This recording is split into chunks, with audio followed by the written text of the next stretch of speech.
está constituido por personas que trabajan en el conocimiento de sí mismas y en la búsqueda de la libertad interior que entrega la expansión de la conciencia en pos de una relación cada vez más armónica consigo mismas, la sociedad y el mundo que nos rodea. Este trabajo se realiza en la vida diaria con herramientas tales como la meditación, la reflexión y el estudio de enseñanzas que forman parte de la tradición espiritual de la humanidad, buscando valores que ayuden a expandir la capacidad de amar.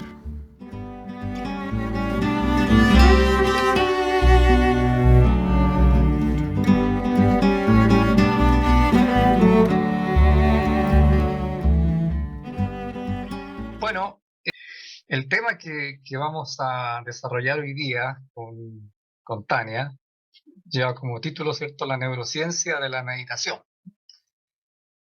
Es en realidad un privilegio tener con nosotros acá una experta en la neurociencia, porque nos va a explicar qué es lo que ocurre cuando nosotros meditamos, ¿cierto? Y todos los beneficios, qué sé yo, y todos los resultados que podemos conseguir. En eso, sin duda, que Tania es, digamos, la experta, y por mi lado, ¿verdad? Lo único que yo puedo decir a mi favor es que tengo algunos años en CAF, como fue dicho, y algunas horas también meditando, ¿no? Así es que voy a poder hablar desde la experiencia un poco de la meditación. El objetivo que nos colocamos con Tania para esta presentación es básicamente describir la correlación que existe entre la práctica del ejercicio de la meditación, ¿cierto?, los cambios anatómicos y funcionales que ocurren en el cerebro, y ese estado, digamos, de sentir, de percibir, que deviene con la práctica de esta disciplina. Ese es un poco, digamos, el propósito de esta presentación. Y vamos a intentar responder esta secuencia de preguntas a través de un diálogo, ¿no? ¿Cierto? La actividad se denomina diálogo, así que vamos a tratar de hacerlo así, ¿no? Entonces, por ejemplo, ¿cierto?, vamos a tratar, ¿verdad?, en la medida de lo posible, explicar esa sensación de paz, ¿cierto?, de calma, de quietud, de bienestar que sobreviene con la práctica de la meditación. ¿Cuál es el correlato, digamos, fisiológico, ¿cierto?, neuronal que ocurre en nuestro cerebro que explica, digamos, esa sensación, ¿eh?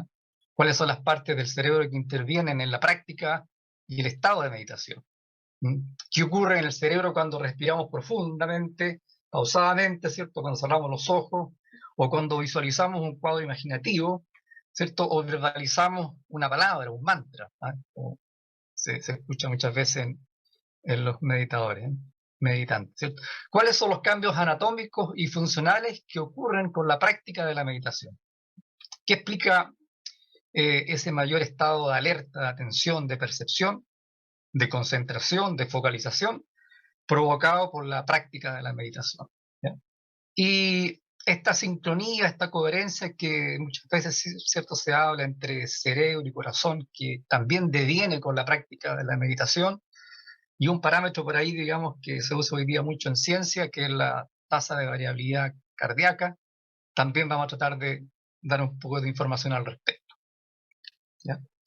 Para los que estamos acá, la mayoría, ¿cierto?, conocemos la meditación, la hemos practicado por un buen tiempo, pero seguramente algunos de los asistentes a lo mejor es primera vez que se tiene contacto con esta técnica, y en consecuencia es pertinente hacer una pequeña descripción, ¿eh? La meditación en general se puede definir como un ejercicio mental, ¿cierto?, por el cual se intenta centrar la atención en un pensamiento, ¿cierto?, en una idea, en un sentimiento, en un objeto o elemento perceptivo, hasta alcanzar un estado de calma, de serenidad.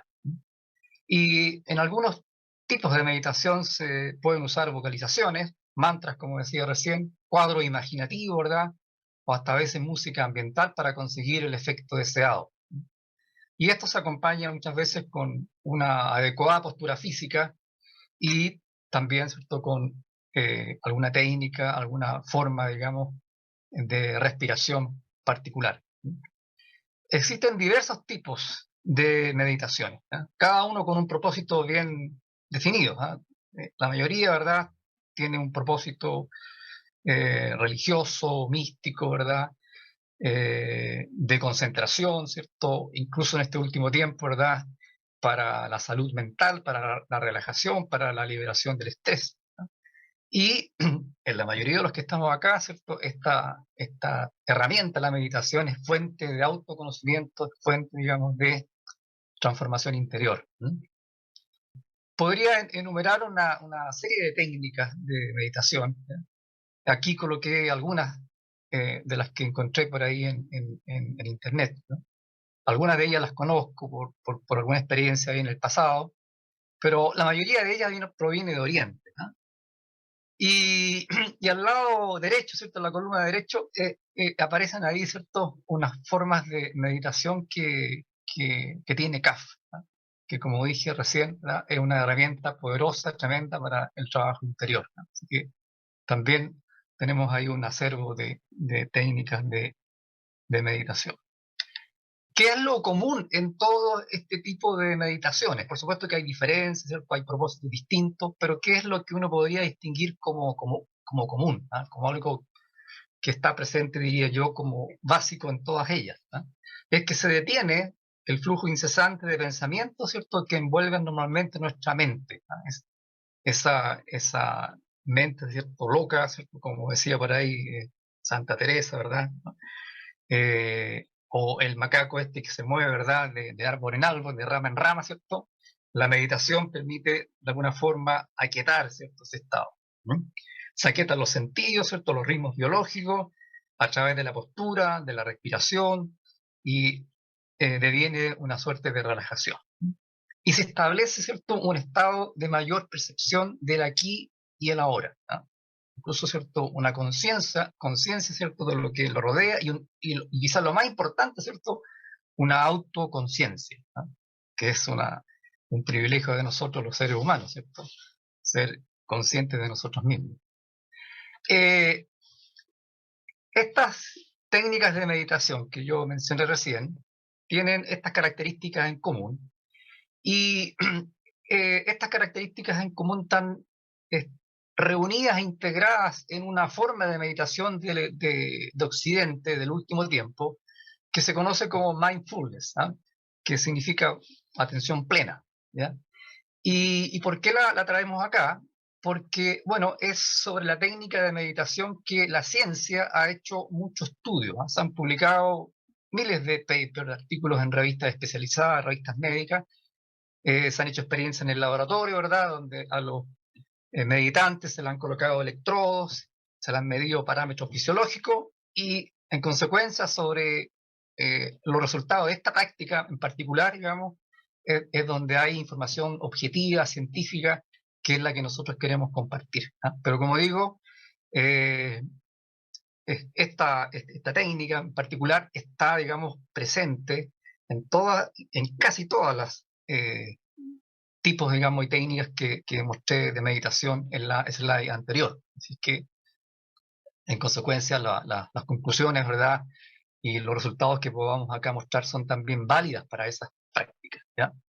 Esta meditación, atención plena, básicamente, ¿cierto?, como la define por ahí uno de sus precursores, dice, es prestar atención de manera intencional al momento presente, ¿ya?, desde una actitud de aceptación, de curiosidad y de no juicio, ¿ya? Los resultados de esta técnica, que puede tener, como digo, distintos propósitos, están avalados científicamente, ¿cierto? Hay datos, hay información que uno la puede examinar, están los artículos, las referencias que para quienes estén interesados pues los podemos compartir, ¿ya? Y otra cosa también de que este tipo de meditación no tiene ninguna connotación mística, ni religiosa, ni esotérica, ¿no?, en sí, aun cuando quien la practique puede darle esa intencionalidad, ¿no? Básicamente, ¿cierto?, sin entrar en mayor detalle, esta práctica tiene como estos pasos que son resumidos acá en este círculo, que es estar consciente del momento presente, es observar ese momento presente, ¿cierto?, observar lo que ocurre en nuestro cuerpo, ¿cierto?, las sensaciones, es aceptar el momento presente, es sin juicio, ¿no?, es experimentar, ¿verdad? Ya lo que uno está en ese momento sintiendo, ¿ok? Es también albergar, por ejemplo, un sentimiento de compasión, ¿ya? Y soltar y confiar, ¿ah? Más o menos son como los pasos que uno encuentra de común denominador, ¿verdad? En las distintas descripciones y prácticas de este tipo de meditación. Entonces, dicho eso, ¿verdad? Esta introducción para que sepamos sobre qué estamos hablando, yo le quiero plantear la primera gran pregunta a Tania, que es la que está acá en el texto, ¿cierto? ¿Qué explica la sensación de paz, de calma, de quietud, de bienestar que sobreviene con la práctica de la meditación? Tania. Bueno, la pregunta, ¿qué explica esta sensación de paz y calma? Bueno, básicamente tenemos un órgano acá, que es el cerebro, y este nos permite procesar todas esas informaciones y sentir y vivir y todo lo que conlleva eso. Bueno, el mindfulness básicamente permite que nuestro cerebro esté en un estado como de calma. Y como dijo Ricardo, es altamente estudiado por científicos, específicamente neurocientíficos como yo, que seré en un futuro. Se puede utilizar para muchas cosas, por ejemplo, terapias psicológicas, psiquiátricas, y también para el diario vivir de las personas que no presentan ninguna enfermedad. ¿Qué partes del cerebro intervienen en la práctica y en el estado de meditación? ¿Qué ocurre en el cerebro cuando respiramos profunda y pausadamente, cuando cerramos nuestros ojos, cuando visualizamos un cuadro imaginativo o cuando vocalizamos una palabra? Bueno, en este sentido, el cerebro tiene muchísimas áreas cerebrales, pero acá pusimos como las generales, así como de la corteza básicamente, en donde podemos tener acá el lóbulo frontal, que se ve en mano izquierda, en verde. Esta área cerebral está principalmente enfocada en lo que es como el control de las emociones y, bueno, como uno cuando controla emociones puede llegar a un estado de calma, que es lo que básicamente plantea la meditación. En esta área o este sector del cerebro encontramos un área cerebral muy importante, que es la corteza prefrontal, que la tenemos acá. Y esta área está básicamente enfocada o relacionada a lo que es el control cognitivo en general. Control cognitivo puede ser muy amplio, puede ser tomar una decisión óptima para cualquier cosa que tengamos en mente. También tiene que ver con como el control de las emociones, cómo uno se comporta con otras personas, por ejemplo. Entonces tenemos el comportamiento, la cognición y el control de las emociones, que con la meditación uno puede llegar a un estado más de calma, donde uno no se ve tan alterado por estas emociones. Básicamente presenta un control. También tenemos otras áreas, como a mano derecha, en azul, el lóbulo parietal.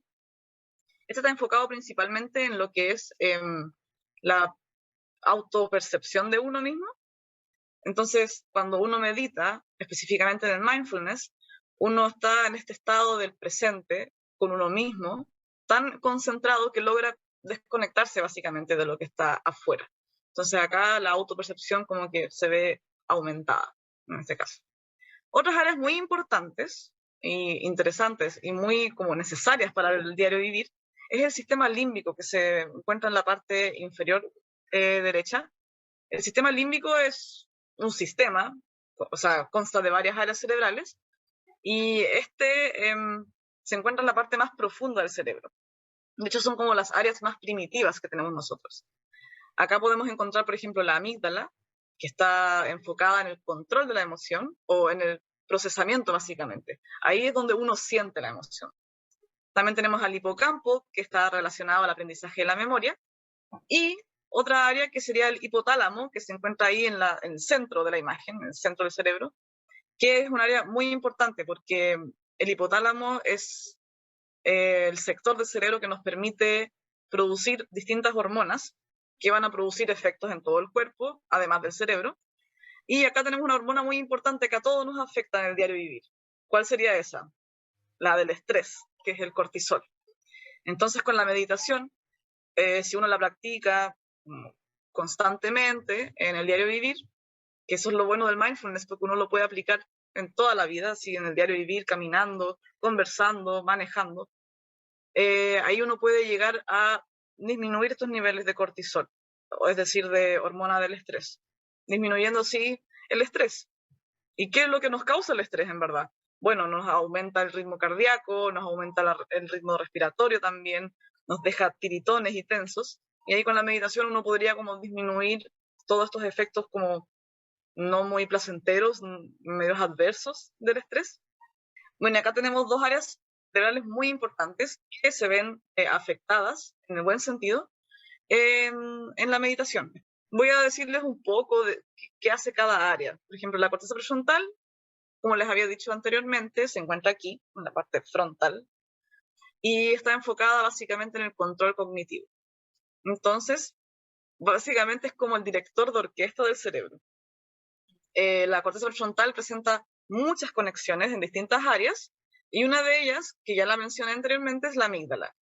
La amígdala es la que procesa las emociones. De hecho, un dato curioso, la amígdala se descubrió hace un tiempo, donde unos médicos recibieron un paciente que era muy curioso. Este paciente no presentaba amígdala. La amígdala es doble, uno tiene una en cada hemisferio. Y esta persona no tenía amígdala. Y la característica clave que encontraron en ella era que no sentía miedo, de nada. Nada le daba miedo. Y decían, entonces esta área está relacionada al miedo. Pero después hubieron más estudios en donde identificaron que la amígdala en verdad estaba relacionada a todo el proceso de las emociones. El miedo, la felicidad, la ira, entre otras. Y estas dos áreas están muy conectadas. De hecho, bueno, ustedes saben que a mí me gusta el tema de las enfermedades psiquiátricas. En enfermedades psiquiátricas la amígdala presenta una actividad muy grande, como exacerbada, mientras que la corteza prefrontal se ve su actividad bien disminuida. Entonces, la meditación podría permitirnos como cambiar este switch, hacer que la corteza prefrontal tenga más actividad que la amígdala, regulándola. Y acá puse un ejemplo de una investigación científica en donde en la parte de la izquierda, en A, vemos un gráfico donde vemos un puntito azul y otro rojo. El azul son personas que realizaron una terapia convencional, mientras que los rojos son los que realizaron un mindfulness, sí, constante. Acá realizaron un test como que se usa mucho en investigación como psicológica y psiquiátrica en neurociencia, en donde a los pacientes se les muestran distintas imágenes. Entonces, hay imágenes como de positivas, digámoslo así, como por ejemplo, para uno que es positivo, no sé, un atardecer o una foto de un gatito, por ejemplo, y después muestran fotos negativas, como la guerra, por ejemplo, una foto de una guerra, fotos de tragedias, por ejemplo, o de alguien llorando, y mientras se muestran estas fotos a los pacientes, se va registrando la actividad cerebral. Entonces acá registraron la actividad cerebral de pacientes que estaban con una terapia convencional versus pacientes que estaban con esta terapia de mindfulness. Y acá viene algo interesante. En rojo se ve una disminución en la actividad de la amígdala. Recuerden que yo les había dicho que cuando la amígdala está muy activa, está relacionada a enfermedades psiquiátricas. Entonces acá la meditación logra disminuir la actividad de la amígdala. Y más encima, en la parte del centro y de la derecha, al exponer imágenes negativas y positivas, la corteza prefrontal tiene un mayor control sobre la amígdala, ya que esta actividad se ve aumentada.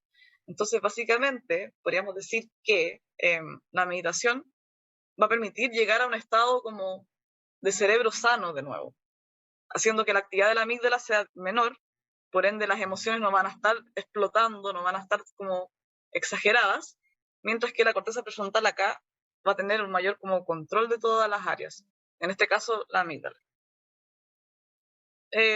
Podemos llegar a la siguiente pregunta. ¿Qué explica el mayor estado de alerta, percepción, concentración, focalización provocado por la práctica de la meditación? Bueno, este estado de alerta básicamente son estados del cerebro. ¿Y el cerebro cómo se comunica entre sí? Las áreas cerebrales se comunican mediante estas ondas cerebrales o oscilaciones cerebrales. Ahí cada uno le pone el nombre que quiere, ondas o oscilación. Acá puse algunos ejemplos. Tenemos la oscilación gamma, beta, alfa, teta y delta, donde cada una se puede como registrar cuando uno hace ciertas actividades. pero tampoco es tan así. O sea, yo trabajo con oscilaciones cerebrales y a veces aparece cierta oscilación y uno a veces no sabe por qué aparece, tiene como que estudiarla un poco más. Pero estas que están mencionadas acá están en el sentido como de la meditación. Entonces yo me voy a enfocar en dos principalmente, que sería teta, que teta en la corteza prefrontal está relacionado a, de nuevo, el control cognitivo. Entonces, cuando las personas meditan, están como más focalizadas en sí mismas, teniendo más control de lo que uno piensa, porque la idea es llegar a este estado de calma y de paz interior. Entonces, cuando uno es capaz de controlar como las emociones, los pensamientos, ¡pum!, aparece este teta. Y de hecho, en la imagen de al lado puse un gráfico que encontré de un artículo científico en donde comparan personas como con poca apertura espiritual versus una gran apertura espiritual. Entonces, en negro, la línea negra son las personas que tienen una mayor apertura espiritual. Y acá en el grupo budista, por ejemplo, el teta se ve aumentado ya basalmente en comparación a la gente como no tan abierta espiritualmente, un mayor como poder o fuerza de teta. Entonces tienen como más presencia de esta oscilación, lo cual se podría relacionar entonces a un mayor control cognitivo, ¿ya? Mientras que el alfa es una oscilación que uno puede registrar muy fácil, de hecho con electrodos simplemente acá en el cráneo, al cerrar los ojos, ¡pum!, aparece este alfa. Y también está relacionado a estas como cuando uno queda en blanco, cuando uno mira al vacío y se queda como en blanco, también aparece el alfa. Por ende se puede relacionar como al estado de relajo, básicamente. Y también acá las personas budistas, como espiritualmente abiertas, ya presentan un alfa más grande que en comparación a los que no están tan abiertamente espirituales. Por ende, uno puede relacionar como las ondas cerebrales con distintas como comportamientos o sensaciones, básicamente. ¿Cuáles son los cambios anatómicos y funcionales que ocurren con la práctica de la meditación?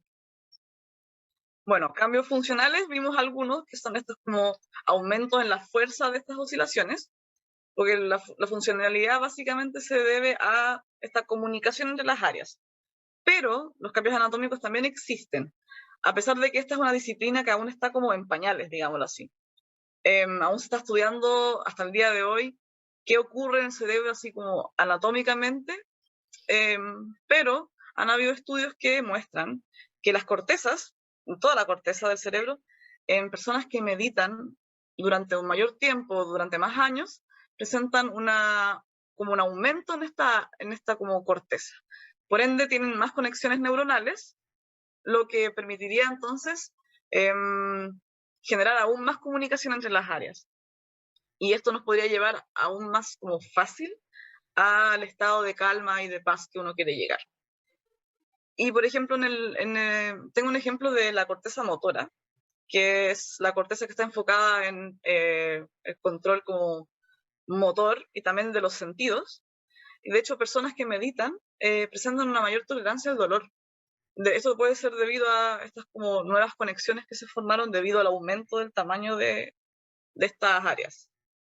Y en el cuadro del lado puse un mini esquema que dice que básicamente la meditación, meditación mindfulness permite un mayor control de la atención, y ahí tendríamos, por ejemplo, áreas cerebrales como la corteza prefrontal, una mayor regulación emocional, donde tendríamos la amígdala con la corteza prefrontal también, y una mayor como autopercepción de uno mismo, y ahí tendríamos áreas también como todas las cortezas más la ínsula. Y todo esto, este conjunto, esta activación de las distintas áreas cerebrales debido al mindfulness, nos permitirían llegar entonces a esta autorregulación, la cual nos va a llevar a este estado de plenitud al cual queremos llegar.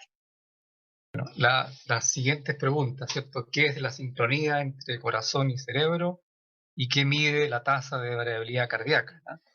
Bueno, eso nosotros, ¿cierto?, hemos escuchado, sobre todo los que hemos estado embarcados en este propósito, ¿verdad?, del trabajo interior, cómo es deseable esta conexión corazón-cerebro, ¿cierto? para de alguna forma tener una vida equilibrada, ¿no? Muchas veces uno ha escuchado mente sin corazón, ¿cierto? O corazón con poca razón, ¿ah? Y cómo eso muchas veces produce desequilibrio, ¿ah? Entonces, bueno, ¿qué es lo que se entendería, digamos, como sincronía o como coherencia, ¿cierto? Entre corazón y cerebro. Eso es lo que voy a tratar de desarrollar acá. Esa imagen de la izquierda es bien decidora, ¿no? Es un laúd, ¿cierto? Un instrumento donde entre el corazón, ¿cierto? Y el cerebro hay cuerdas, ¿ya? Y eh, yo asocio de que justamente la práctica de la meditación, sea el mindfulness, ¿verdad? O cualquiera de las otras que yo he mencionado, de alguna forma, ¿cierto? Toca estas cuerdas, ¿no? Que conectan el corazón y la mente, y en la medida en que son tocadas adecuadamente producen una melodía, ¿cierto? Una melodía agradable, dulce, y que es la que justamente provoca este bienestar, digamos, que está asociada a la meditación. Así que es una buena analogía, digamos, visual, ¿ya? Para poder entender un poquito qué es lo que ocurre con el corazón, ¿cierto? Y cómo este interactúa con el cerebro y cómo esto se expresa, ¿cierto? En esta sensación de bienestar, hay que ojear un poquito, recordar un poco, ¿cierto?, lo que estudiamos en el colegio, ¿ah? De cómo funciona, por ejemplo, el corazón, ¿ah? En realidad este slide se me adelantó, quiero mostrar primero esto, ¿ah? Que tiene que ver cómo funciona el corazón. Acá, por favor, está lejos mi intención de dar una clase de anatomía, digamos, simplemente es para recordar algunas cosas que seguramente en el colegio las aprendí, ¿no? El corazón es una bomba, es un músculo, ¿cierto? Que básicamente su función es bombear sangre al cuerpo para que lleve entonces oxígeno y lleve los nutrientes, ¿cierto? A las células, ¿ya? Y tiene 4 cavidades que son las que se conocen como las aurículas, ¿verdad? Y los ventrículos, ¿cierto? Y que están conectados a través de válvulas, ¿ya? Y a las aurículas llegan las venas, eh, con sangre que viene del cuerpo, con sangre, ¿cierto?, que viene también de los pulmones, ¿ya? Y esa sangre, cuando entra a la aurícula, pasa luego al ventrículo, ¿cierto? Y en la primera parte, esto, cuando se llenan las aurículas de sangre, es una situación, digamos, de dilatación, ¿cierto?, de aceptación. Y después cuando la sangre pasa al ventrículo, y es bombeado hacia el cuerpo a través de las arterias correspondientes, ahí, digamos, ocurre una contracción, ¿cierto? Lo que le llaman normalmente los médicos el sístole, ¿verdad? Y el diástole, para referirse a lo que es la contracción, ¿cierto? Corazón, ¿verdad? Ese puño que dicen que tiene más o menos ese tamaño, ¿verdad? Se aprieta, ¿verdad? Y la sangre es bombeada y llega a cada una de las células del cuerpo, ¿ah? Y después, ¿cierto? Por supuesto que la sangre que viene con menos oxígeno y que viene con residuos, ¿ya?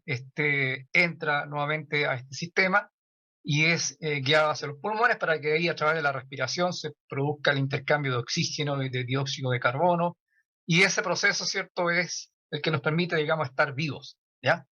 Ahora bien, ¿cómo uno percibe, ¿cierto?, este proceso automático, ¿cierto?, que nos permite estar vivos? Bueno, a través de los latidos del corazón, ¿cierto? Basta con que uno coloque los dedos en la muñeca, ¿verdad? O bien en el cuello, y uno puede sentir la pulsación, ¿ah? Si tiene, por supuesto, algún otro instrumento un poquito más preciso, va a escuchar de mejor forma los latidos del corazón, ¿ya? Y estos latidos ocurren porque justamente este fenómeno de dilatación, contracción, ¿verdad? La apertura y cierre de estas válvulas es lo que produce, digamos, ese sonido, ¿ya? Que es lo que uno entiende como latido, y que lo puede uno incluso después visualizar, por ejemplo, con algún instrumento adecuado, a través de electrodos, por ejemplo, y ver lo que uno conoce como eh, el ritmo, digamos, de cardíaco del corazón, ¿ya?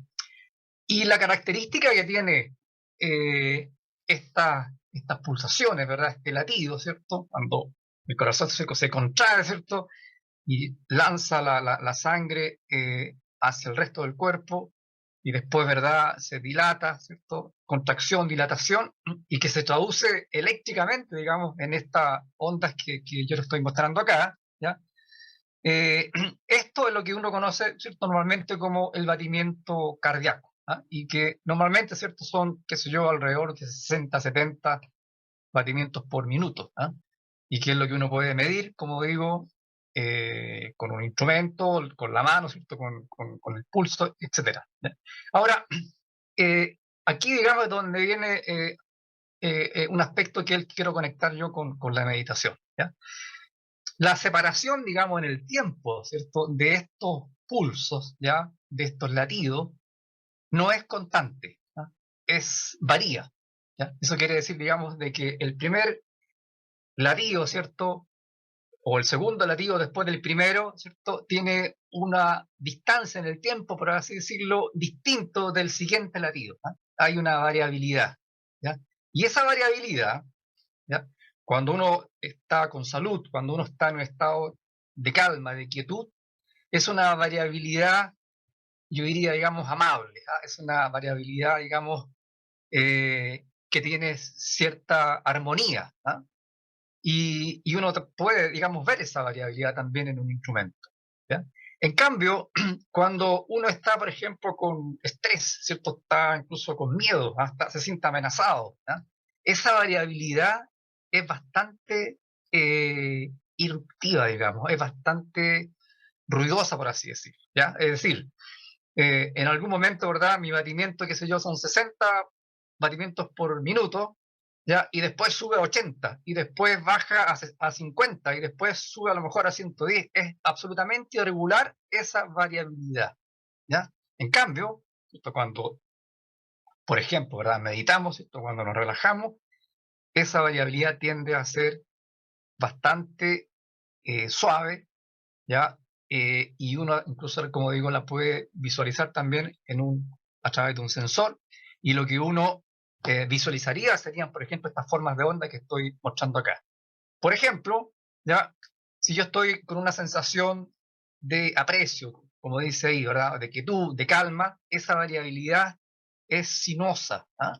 Como se muestra ahí, digamos, una curva, como nosotros la entendemos en ingeniería, una sinusoidal, ¿ah?, una sinusoide, ¿ah?, una variación, ¿verdad?, suave, ¿ok? Y ese comportamiento está, digamos, asociado a un equilibrio, ¿ya?, de aquello que controla justamente toda esta función cardíaca, ¿ah?, que está en manos del sistema nervioso autónomo a través de las ramas simpáticas y parasimpáticas. Cuando esas funciones están en equilibrio, funcionan, digamos, sincronizadamente, y eso uno lo puede controlar a través de la respiración, por ejemplo, a través de la meditación. El resultado de eso es que esta variabilidad, que este parámetro, el HRV, tiene este comportamiento bastante armónico, ¿ah?, sinusoide. En cambio, como decía hace un rato, si estoy con miedo, si estoy amenazado, ¿ah?, si estoy nervioso, si estoy estresado, ¿ya?, esta variabilidad es bastante irregular, y es la que ustedes pueden ver en la figura en rojo, ¿ah?, que aquí se indica, por ejemplo, para un caso particular de frustración, ¿ya? Y eso significa entonces de que este sistema, ¿verdad?, simpático, parasimpático del sistema nervioso automático está descontrolado, ¿ya? Ahora, bueno, eso cuando se hace crónico, ¿ya?, cuando es permanente, todo esto que mencionaba Tania del cortisol, ¿ya?, de todas estas hormonas de estrés, produce un daño tremendo en nuestro organismo, ¿ah? Incluso, ¿cierto?, todos sabemos, infartos, por ejemplo, ¿ah? Y la calidad de vida, por supuesto, de las personas se degrada demasiado, ¿ah? Entonces, por eso que esta técnica de meditación que nosotros acá hemos usado como ejemplo, ¿cierto?, que es el mindfulness, tiene también un propósito de mejorar, digamos, de conseguir salud, de conseguir equilibrio, bienestar, ¿ah? Y aquellos, por supuesto, que practicamos de manera bastante similar a esta técnica, pero con un propósito de autoconocimiento, digamos, de transformación, etcétera, también lleva, ¿cierto?, implícito este resultado, ¿ya?, de quietud, ¿cierto?, de serenidad, de calma, ¿ya?, que sin lugar a duda es deseable, ¿cierto? Y es que también lo que nos, de alguna forma, nos da una retroalimentación de este estado tan anhelado, ¿verdad? Por quienes queremos desenvolvernos, ¿verdad? Que es de presencia, que es de estar, ¿cierto? Presente aquí y ahora. ¿Ok? Acá, ¿cierto? Hay otras curvas que también por ahí encontré y que dan cuenta de que esta variabilidad cardíaca, ¿cierto? Es sinónimo de coherencia, ¿ya? Y que todos estos ritmos, ¿verdad? Fisiológicos son armónicos, ¿cierto? Son suaves, ¿ya? Si uno pudiera escuchar, digamos, son melodiosos, ¿cierto? Y eso son sinónimos de salud, de equilibrio, de bienestar, de calma, ¿ya?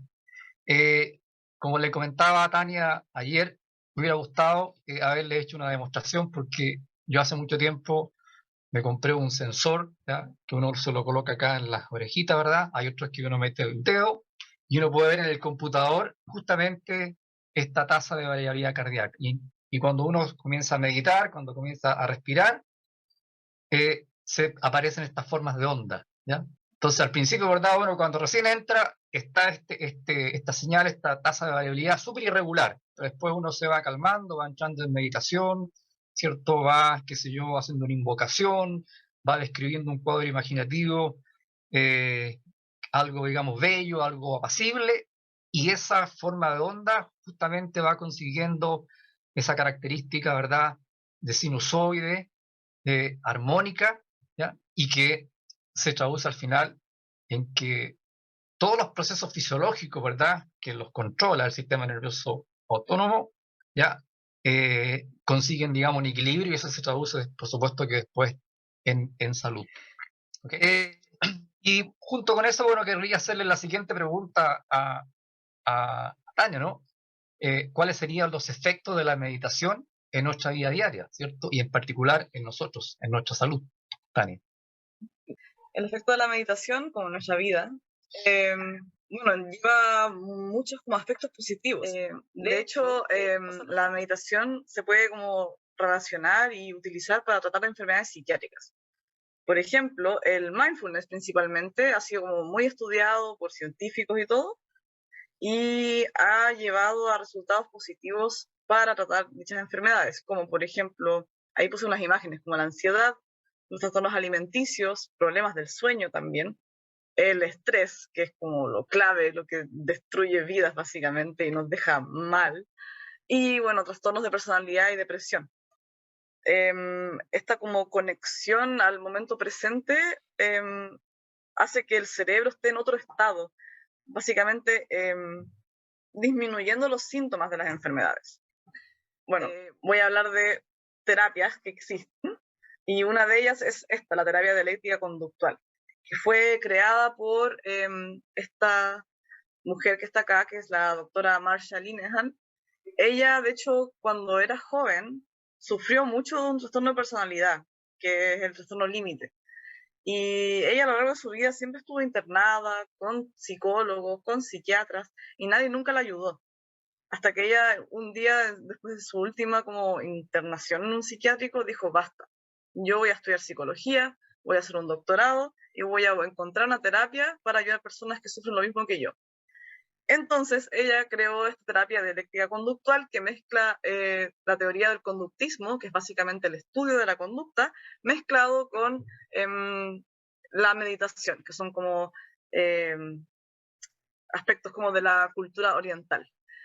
Y creó esta terapia que consta básicamente de terapia psicológica individual, un psiquiatra también, y la terapia grupal, que esa es como la más importante y novedosa en este sentido. Y aquí puse un circulito que indica como las distintas etapas de esta terapia, en donde se enseñan habilidades de efectividad interpersonal, que es básicamente cómo uno se puede comportar con el otro, también sin juicio, como mezclando la compasión siempre. También enseñan habilidades de regulación emocional, cómo controlo yo mis emociones, y finalmente habilidades de tolerancia al malestar. Básicamente está relacionado eso a conductas como autodestructivas, de autoboicot. Y entre medio de cada uno de esos bloques se ven distintas habilidades de mindfulness, en donde a los pacientes se les enseña cómo conectarse con el momento presente, habilidades muy difíciles, como por ejemplo la aceptación radical, uno cuando acepta una situación tal cual es, inmediatamente después de practicarlo muchas veces, la ansiedad va a disminuir. Entonces, esta terapia, yo encuentro que para mí mezcla como justo lo que se necesita para poder tener un cerebro sano o volver a conseguir un cerebro sano, porque enseñan habilidades, uno las aplica, las tiene que como aprender, hacer tareas, y eventualmente, después de 1 año y medio, uno es dado de alta y básicamente puede volver a tener una vida plena, que ese es el lema de esta terapia, es como construir una vida que valga la pena vivir.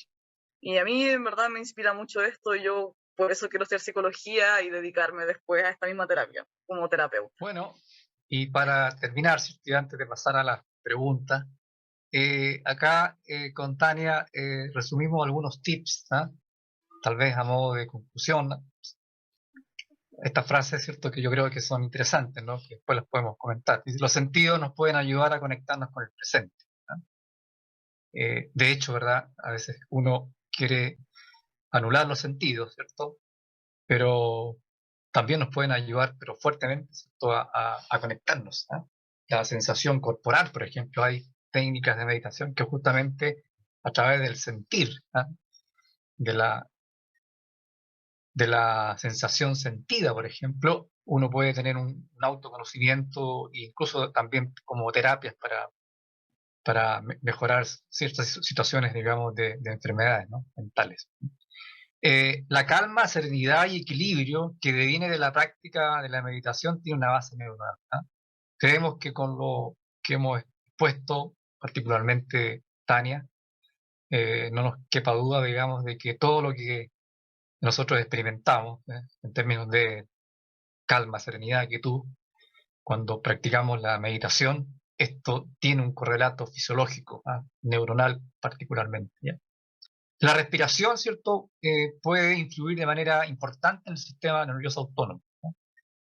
Cuando yo les explicaba esto de la tasa de variabilidad cardíaca, justamente esto donde se descubrió, se hicieron las investigaciones más importantes en la Universidad de Pittsburgh, ahí había un centro de neurociencia, se creó incluso, digamos, un programa con una técnica de meditación, podríamos decir, de relajación, que busca a través de la respiración controlar el sistema nervioso autónomo y en consecuencia conseguir, digamos, esta variabilidad cardíaca armónica y que está asociada a estos estados de quietud, ¿no? Incluso en algunas universidades en Estados Unidos se ha incorporado como práctica para los estudiantes que en general, ¿cierto?, son sometidos a estrés cuando tienen que rendir pruebas y defender tesis, ¿no?, Tania, ¿verdad? Así que te invitamos a practicar meditación también, ¿no? El cerebro biológicamente está preparado, dice, para la sobrevivencia y se focaliza en lo que no funciona, en lo que falta, y no tanto para disfrutar, para el placer, ¿no?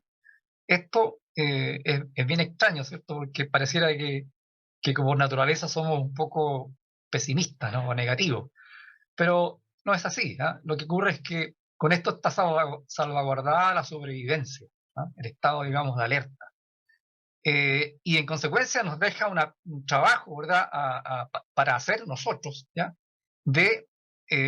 a través del equilibrio, digamos, a través de estas técnicas, por ejemplo, ¿cierto?, conseguir disfrutar de una vida con plenitud, ¿cierto?, y con todos estos resultados, por ejemplo, ¿cierto?, de la meditación, ¿no? Hay un trabajo que hacer, esto no sobreviene, ¿verdad?, de gracia, ¿no? Esta coherencia cardíaca, ¿no?, que yo recién mencionaba, ocurre también espontáneamente, sin duda, ¿ya?, pero por poco tiempo, ¿ya?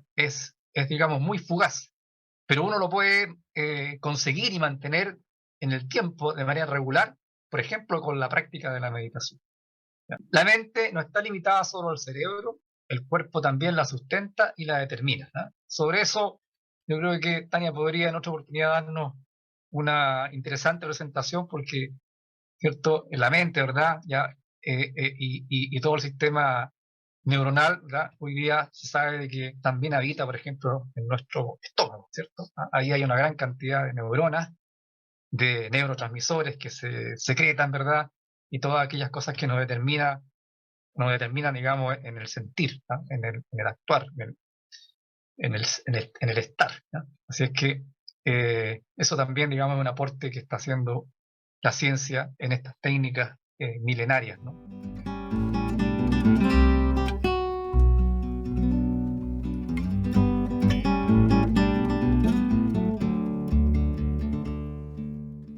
Bueno, para los que estamos en este camino de desenvolvimiento interior, algunos ya varios años, estas herramientas, estas técnicas, por ahí yo mostré al menos 4 o 5 técnicas que hemos practicado y que coinciden, digamos, bastante con el mindfulness en algunos aspectos. Sin duda que son una tremenda herramienta para el trabajo interior, digamos, ¿no? Para observarse, ¿cierto? Para conocerse, para trabajar las emociones, para intencionar, para hacerse propósitos, ¿ya? Y muchas otras cosas más, ¿no? Para visualizar y para crear realidad, ¿no? La mente, ¿cierto? Como acá se ha mencionado, ¿ya? Y se podría hablar, pero mucho, lo que nosotros percibimos y en lo que nosotros colocamos atención, en lo que nosotros focalizamos, esa en realidad es la realidad, ¿ya? Esa es la realidad. Y en consecuencia, si nosotros a través de la meditación, ¿ya? A través de esta técnica que es básica, ¿cierto? Pero que uno la puede después complementar con intención, por ejemplo, de clarificarme internamente, de trabajar mis emociones, de ir más allá de mis límites, de mis barreras, ¿ya? De percibir, digamos, en lo que me rodea una conexión, una conectividad que está ahí, ¿eh? Y un montón de otras cosas más. Sin duda, digamos que la meditación va a ser una tremenda herramienta para que el solo hecho de calmar la mente, ¿ya? De aquietarla, porque no vamos a decir que la vamos a colocar en blanco, no, pero el solo hecho de aquietarla es algo que está comprobado y ojalá que se haya percibido así, nos coloca más receptivos, más receptivo de nosotros mismos y de quién tenemos al lado, al frente, atrás, ¿ya? Y eso en el trabajo interior es tremendo, porque nosotros, ¿cierto? Nuestra intencionalidad es unirnos, ¿verdad? Es amar, ¿cierto? Es practicar la compasión. Pero si tenemos un tremendo ruido mental, ¿cierto? Estamos llenos de cosas que se nos cruzan, conversamos con alguien y en realidad ni siquiera estamos escuchando, estamos pensando lo que vamos a responder y a veces incluso tenemos que preguntar de nuevo qué es lo que estás hablando. Bueno, la práctica de la meditación abre, digamos, una posibilidad tremenda de trabajo interior. Si uno quisiera, por ejemplo, al trabajo interior agregarle, digamos, qué sé yo, lo místico, ver la presencia de lo divino, ¿cierto? En todo lo que me rodea. Bueno, yo me puedo focalizar en eso, ¿no? Y ese espacio lo voy a conseguir aquietándome, ¿no? Yo no puedo, digamos, dar cabida a cosas nuevas si estoy lleno, ¿cierto? De todas estas conexiones neuronales, de todos estos mapas, ¿verdad? Que es un ruido mental, ¿no? Y que me agota, que me consume la energía y que me impide, digamos, vivir el aquí y el ahora. Entonces, como herramienta de trabajo interior, de transformación, esta meditación, el mindfulness y las otras que yo mencioné ahí son un tremendo potencial.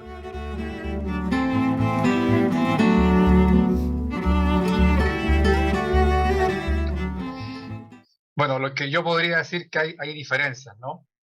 El mindfulness, por ejemplo, podría ser con una intencionalidad de bienestar físico, de relajación, ¿ya? Pero si junto a ello yo le coloco una intencionalidad religiosa, de que en ese estado yo intencione un contacto, una comunicación, digamos, que tenga una acepción mística, religiosa, qué sé yo, visualizar, no sé, a una entidad, por ejemplo, ¿cierto? O bien es que en ese proceso yo invoque y pida, ¿ah? Sin duda, digamos que ahí voy a tener una meditación bien particular que tiene una orientación mística, religiosa, qué sé yo, ¿ah? Pero podría ser una meditación, ¿cierto? Como está descrita el mindfulness, que no tiene nada de ninguno de esos elementos. Es simplemente relajarme, contactarme con el aquí y ahora, conseguir ese equilibrio de paz, de quietud, y yo ser ateo. Absolutamente eso posible. Así que no necesariamente están correlacionados, ¿no? Podrían estarlo, es muy deseable, pero no necesariamente. Yo lo veo así.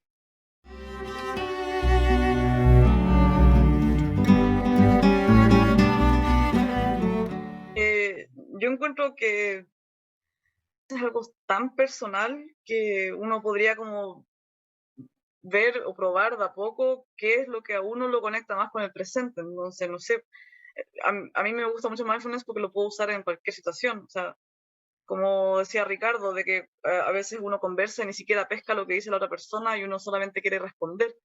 Pero cuando me di cuenta de eso, dije, wow, y me pongo atención cuando me hablan, mucha. Y de ahí, después cuando terminan de hablar, recién ahí pienso. Entonces, claro, cuando estoy en el laboratorio haciendo mi tesis y tengo estos pensamientos intrusivos acá, digo, no, un paso a la vez. Yo estoy haciendo esto en este momento y me concentro en el experimento. Así que sí, se puede hacer con cualquier actividad. Ahí uno ve qué le acomoda más, con qué se le hace más fácil, como para empezar a practicar esta conexión al presente, pero sirve con cualquier actividad que uno quiera hacer. Es mi opinión.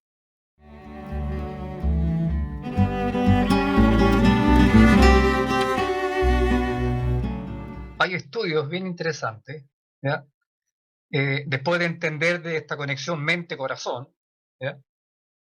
Y que el corazón es el órgano del cuerpo que tiene asociado un campo electromagnético más intenso que cualquier otra parte del cuerpo, incluso que el cerebro, ¿ya?